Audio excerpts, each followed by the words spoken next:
செம்பிற் களிம்பு அரிசியில் தவிடு போலவே செறியொரு களங்கம் என்றும். செம்பிற் களிம்பு அரிசியில் தவிடு போலவே செறியொரு களங்கம் என்றும்.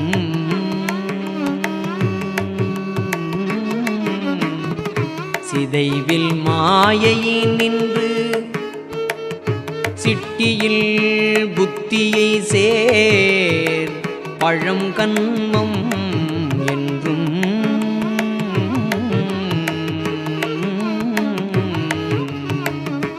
அம்பார கண்மமே சஞ்சித பிராரத்த ஆகாமியங்கள் என்றும்.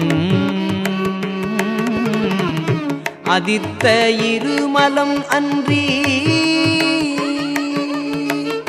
மாயை எனும் ஓர் மலம் அசுத்தமோடு சுத்தம் என்றும். நிம்பமுடன் இன்பமும் செய் ஆதிசத்தியென நிகழும் திரோதை என்றும். நிற்கு நிரலறிய நினை நித்தலு நினைக்கிறேன் நிட்டையில் உணர்த்தி அருளி. சிம்பும் அரி அங்கழல் திருவில் வைத்து ஆளரோ தித்திக்கும் முத்தி முதலே. தெள்ளறிவு ஏனும் சலதி பொங்கும் வளர் சிவசுப்பிரமணிய தேவே.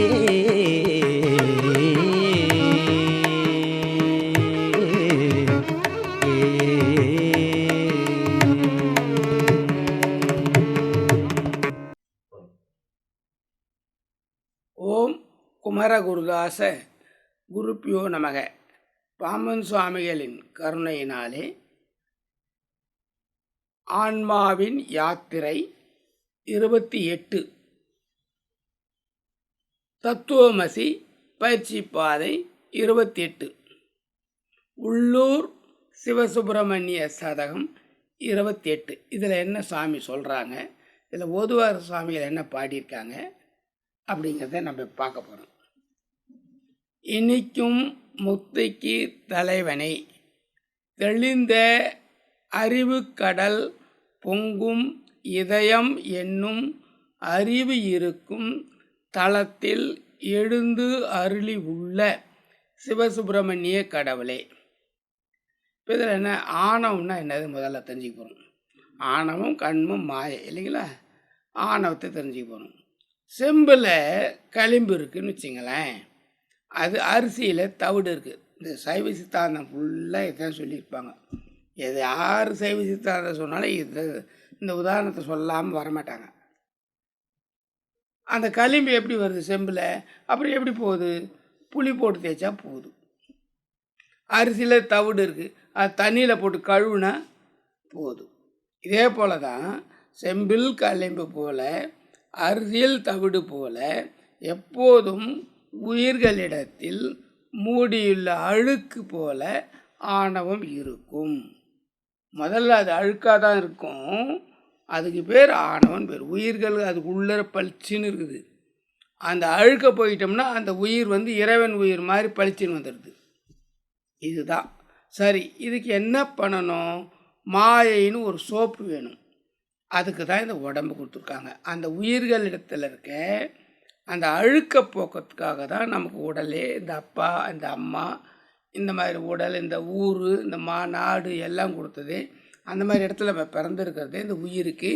அதுதான் ஆணவத்தை. இப்போது ஆணவங்கிறது தெரிஞ்சுக்கினீங்க. செம்பில் களிம்பு போல அரிசியில் தவிடு போல ஆணவம்னு இருக்கும்.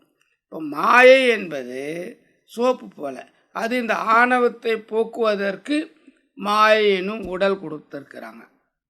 இந்த உடலில் உள்ள புத்தியை கொண்டு, இந்த உடலில் உள்ள புத்தியை கொண்டு உடலில் தான் புத்தி வரும். அப்போது பழைய கர்மம் சஞ்சித கர்மான்னு பேர். அதற்கேற்ப நம்ம இந்த உடலை பெற்றிருக்கிறோம். இப்போ அனுபவிக்கிறோம் இல்லையா? இப்போ நீங்கள் கேட்குறீங்க இல்லையா? இது கூட உங்களுக்கு பிராப்தம் தான் கேட்க முடியும். பிராரப்த கர்மா என்பது நிகழ்கால வினை. இந்த வீட்டு தங்கிறது, இந்த உறவுகள் எல்லாமே பிராரப்த கர்மாவில் வர்றது. நாம் வாழ்ந்து அனுபவித்து வருவது. இதில் எவ்வளவு வாழ்ந்து எவ்வளவு அனுபவித்து எவ்வளவு முடிக்கிறோமோ மிச்சம் இந்த உடம்பு இங்கே போட்டுருவோம். இந்த உயிர் மிச்ச கர்மா எடுத்துன்னு போவோம். அதுக்கு பேர் ஆகாமிய கர்மான்னு பேர். இப்படி தான் 3 கர்மாக்கள் இந்த உயிர் இந்த உடம்பை வச்சு கொண்டு வருது. உடம்பு செய்யுது, உயிர் அதுக்கு உள்ளே இருந்து இயக்குது. இந்த சஞ்சிதம், இந்த பிராராப்தம், ஆகாமியம்னு இந்த 3 கர்மாவும் ஆணவம் கண்மம் ஆகிய 2 மலமாக வருது. மலமாகவும் வரும். மாயைன்னு இருக்கு இல்லைங்களா, அது 2 வரும். சுத்த மாயை, அசுத்த மாயை. இதுக்கு மேலே இருக்குது 5 சுத்த மாயை. இந்த கோயில்கள் எல்லாமே சுத்த மாயை. கோயில்கள் எல்லாமே சுத்த மாயை. இந்த மேலே இருக்கிறதும் 5 சுத்த மாயை. இது கீழே இருக்கிறது தான் அசுத்த மாயை அப்படின்னு வரும். சுத்த மாயை அசுத்த மாயை என்று 2 வகைப்படும். அவங்கவுங்க செஞ்ச புண்ணிய பாவங்களுக்கு ஏற்ப இன்ப துன்பங்களுக்கு ஏற்பவும் கொடுக்கப்படுவது. இதுக்கு பேர் ஆதிசக்தி. இப்படி கொடுக்குது இல்லை, அந்த சக்திக்கு பேர் ஆதிசக்தி. அது மறைப்பு சக்தி, திரோதைன்னு பேர். அது மறைச்சிருக்கும், தெரியாது, நமக்கு தெரியாது. இந்த ஒழுங்கை அறிய உன்னை நாள்தோறும் வணங்குகிறேன், நினைக்கிறேன். இதனை எனக்கு நிட்டையில் உணர்த்தி அருளுக. உனது பாதங்களில் என்னை ஏற்றுக்கொண்டு ஆட்கொள்வாயாக. இதுதான் கேட்குறார். சஞ்சித கர்மாங்கிறது பழைய வினை, அது சூக்கும கர்மா. அதுக்கு தெரியாது, நமக்கு என்ன பண்ணணும் நமக்கு தெரியாது. பிராராப்த கர்மாங்கிறது நிகழ்கால வினை, அது சூக்கும வினை, அதுவும் தெரியாது. ஏதாவது ஒரு தப்போ ஒரு நல்லதோ நடந்துக்கப்புறம் தான் அது பிராராப்த கர்மா நம்ம ஒத்துக்குவோம். ஆகாமிய கர்மான்றது எதிர்கால கர்மா, அது தூள வினை. நம்ம என்ன செய்கிறோன்னு நமக்கு தெரியும், தெரிஞ்சே செய்வோம். அது ஆகாமிய கர்மா. இந்த 3 கர்மாக்கள் வருது. இப்போது சிவ தத்துவம் 5 சுத்தமாயை, கோயில்கள் எல்லாமே சுத்தமாயை. இந்த மேலே இருக்க சிவ தத்துவங்கள் சொன்ன இல்லைங்களா, அந்த 5ம் 32லேருந்து 36 வரைக்கும் சுத்தமாயை. கோயில்கள் எல்லாமே சுத்தமாயை. தோன்றி அழியக்கூடியது எல்லாமே சுத்தமாயை. திரோதை சக்தின்னா மறைப்பு சக்தி. பரஞ்சுடர் கண்ணியில் 75வது பாட்டில் சாமி ஒரு விளக்கம் கொடுக்குறாரு. எனக்கு ஏன் கர்மா வருகிறது? சரி, ஏற்கனவே பிறந்த கர்மாவுக்கு தான் நான் பிறந்துட்டேன், ஏற்கனவே செஞ்ச கர்மாவுக்கு தான் நான் பிறந்துட்டேன். இப்போ ஏன் எனக்கு கர்மா மறுபடியும் மேலும் வருது? சஞ்சிதம் ரைட்டு, பிராராப்தம் ரைட்டு. சஞ்சித கர்மா அப்படி நம்ம அப்பா அம்மா எத்துன்னு உடலை வாங்கின்னு வந்துட்டோம். பிராராப்த கர்மாங்கிறது இந்த பிறவியில் அனுபவித்தியாக வந்திருக்கிறோம். ஆகாமிய கர்மா இப்போ உருவாக்குறது. இது எப்படி வருது? அதெல்லாம் பரஞ்சுடர் கண்ணியில் அது விளக்கம் கொடுப்பார். எனக்கு ஏன் கர்மா வருகிறது? என்னால் ஏன் மறைப்பு சக்தியை அறிய முடியவில்லை? பரஞ்சுடர் கண்ணி 75. இதை பார்த்தீங்கன்னா 2 வரி தான். என்னோடு இருந்தும் எனக்கே பகைஞர் ஆவாரை என்னோடு இணக்கி வைப்பது என்னால் பரஞ்சுடரேங்கிறார். என்னோடு இருந்தும் எனக்கே பகைஞர் ஆவாரை என்னோடு இணக்கி வைப்பது என்னால் பரஞ்சுடரேங்கிறார். யார் என்னோடு இருக்காங்க? குடும்பத்தினரா? என்னோட குடும்பத்தினோடு இருக்காங்களா? அவங்க பகைவராகிறாங்களா? என்னோடய நண்பர்கள் என்னோட இருந்து அவங்க பகைவர்களாகிறாங்களா? என்னோட உறவினர்களாக இருந்து அவங்க பகைவர்களாகிறாங்களா? அவங்களாம் இல்லை. அவங்க ஒரு வகை. ஆனால் இன்னொரு வகை சாமி சொல்வார். என்னுடைய கண், என்னுடைய காது, என்னுடைய வாய், என்னுடைய கை, என்னுடைய கால், இதெல்லாம் என் கூடவே இருக்குது. இதுதான் என்ன பண்ணுது, எனக்கே பகைவராக மாற்றுது. இந்த ஆகாமிய வினை செய்யறதுக்கு இதுதான் கருவியாக இருக்குது.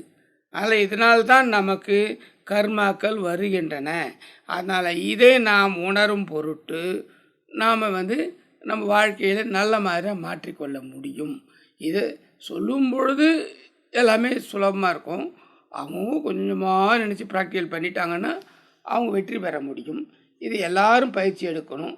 என்னோடு பிறந்து எனக்கே பகைஞர் ஆவாரை என்னோடு இணக்கி வைப்பது என்னாலோ பரஞ்சுடரே அப்படின்னு சொல்லி சாமி பரஞ்சுடர் கண்ணியில் 75வது பாட்டை சொல்கிறாரு.